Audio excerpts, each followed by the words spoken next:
இந்த நீட் வந்து இந்த மாநில உரிமைகளுக்கு வந்து எதிரானதா இருக்கு.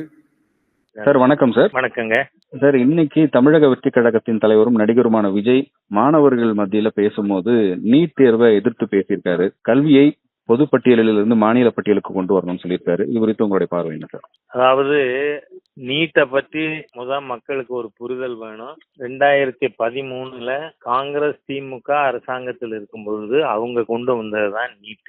அதற்கு பிறகு தமிழக முதலமைச்சர் செல்வி ஜெயலலிதா அவர்கள் இதுக்கு ஓராண்டு விலக்கு வேணும்னு கேட்டாங்க. நீதிமன்ற வழக்கு வந்தது. சமயத்துல ஆண்டு விலக்கு கொடுத்த பிறகும் நீட்டுக்கு விலக்கு கேட்டு தமிழக அரசு கோரிக்கை வச்சப்ப உச்ச நீதிமன்றம் அதில் தலையிட்டு நீட் செயல்பாட்டில் இருக்கும் அப்படின்னு இத வழக்காடி பெற்று தந்தது பெருமை யாருக்குன்னா திருமதி நளினி சிதம்பரத்துக்கு தான். ஆக நீட்டு கொண்டு வந்தது பிஜேபி சர்க்காரோ மோடி சர்க்காரோ இல்லை. சரி, இந்த நீட் ஏன் இந்த புரிதல் வேணும். இப்ப பாண்டிச்சேரியில இதுக்கு ஜிப்மர்ல அட்மிஷன் பண்ணணும். தமிழ்நாடு +2 மார்க் வச்சு பண்ண முடியுமா? சரி, தமிழ்நாட்டில் இருக்கிற எல்லா மெடிக்கல் காலேஜ்லையும் 15% சீட் ஆல் இண்டியா ஷேர். அப்போ அதுக்கு யூபியில் இருக்கிறவர் அப்ளை பண்ணுவார். அவருக்கு என்ன யாத்திக்கு நீட்டுக்கு முன்னாடி இது ஒவ்வொன்றுக்கும் பரீட்சை இருந்தது. அது மூலமா தான் செலக்ட் பண்ணாங்க. அப்போ ஒரு மாணவர் எத்தனை எக்ஸாம் எழுதுவார், அதுக்காக தான் நீட்டுங்கிறதே வந்தது. எனவே இது நீட்டை நீக்கிறது சாத்தியம் இல்லை.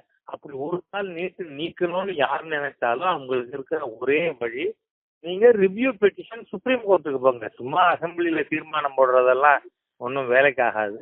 ஆகவே இவர்கள் அது இல்லாம மக்களை ஏமாத்துறதுக்காக சொல்லிட்டு இருக்காங்க. ரெண்டாவது, கல்வி ஏன் பொதுப்பட்டியல்ல இருக்கு? நிறைய ஆல் இண்டியா இன்ஸ்டிடியூஷன்ஸ் இருக்கு, இந்தியன் இன்ஸ்டிடியூட் ஆஃப் டெக்னாலஜி இருக்கு. இந்த மாதிரியே இருக்கும்பொழுது இதுக்கெல்லாம் பொதுவாக நாடு முழுவதும் ரெக்ரூட்மெண்ட் இருக்கு. நாளைக்கு வேலைக்கு போகும்போது ஆகவே அதுக்கு ஒரு ஸ்டாண்டர்டு ஒரே மாதிரியா இருக்கணுங்கிறதுனால பொதுப்பட்டியல்ல இருக்கு. பொதுப்பட்டியல் இருந்தா மத்திய அரசாங்கமும் அதுல சட்டம் இயற்ற முடியும், மாநில அரசாங்கமும் கொண்டு வர முடியும். ரெண்டுக்கும் கிளாஷ் வரும்பொழுது சட்டம் தெளிவா இருக்கு. மத்திய அரசின் சட்டத்துக்கும் மாநில அரசின் சட்டத்துக்கும் முரண்பாடு இருக்குமானால் சென்டர்ஸ் டிசிஷன் ஷால் ப்ரிவைல் அப்படிங்கறதா சட்டம். ஆகவே இந்த சட்ட நுணுக்கங்கள் தெரியாம சொல்லப்படுகின்ற கருத்து இதை நாம பெருசா எடுத்துக்கணும்னு அவசியம் இல்லை. தமிழ்நாட்டுல மாணவர்களோ பெற்றோர்களோ நீட்டை பத்தி கவலைப்படல. இதுக்கு முன்னாடி திமுக எதிர்ப்பு தெரிவிச்சுட்டு இருந்தாங்க சார். ஆனா புதுசா அரசியல் கட்சி தொடங்கி இருக்கக்கூடிய விஜய் இதை பேசுறாரு. நான் என்ன சொல்றேன், எல்லாருமே எதிர்ப்பு தெரிவிக்கட்டங்க. எதிர்ப்பு தெரிவிச்சு பிரயோஜனம் இல்லை. நீட் வந்ததுக்கு பிஜேபி காரணம் இல்லை, அரசாங்கம் காரணம் இல்லை. சுப்ரீம் கோர்ட் தீர்ப்பின் மூலமா வந்திருக்கு. அப்போ அதுக்கு மாற்று வேணும்னு நினைக்கிறவங்க எல்லாரும் சுப்ரீம் கோர்ட் ரிவ்யூ பெட்டிஷன் போங்க. நாளைக்கு சுப்ரீம் கோர்ட் நீட் இல்லைன்னு சொன்னா it binds on the central government also. அதனால அனாவசியமா சும்மா கருத்து சொல்றதுங்கிறது தேவையில்லாதுன்னு நினைக்கிறேன். இன்னொரு விஷயமும் சொல்றாரு சார். பொதுவா திமுக கூட்டணி சேர்ந்தவர்கள் மத்திய அரசு ஒன்றிய அரசுன்னு குறிப்பிடுவாங்க. விஜய் பேசும்போது ஒன்றிய அரசுன்னு குறிப்பிட்டு தான் பேசுறாரு. நான் சொல்றேன், இப்ப ஒன்றிய நிர்வாகம்னு யூனியன் இது பிளாக் அட்மினிஸ்ட்ரேஷனுக்கு இருக்கு இல்லையா, அதுக்கு என்ன சொல்லுவீங்க?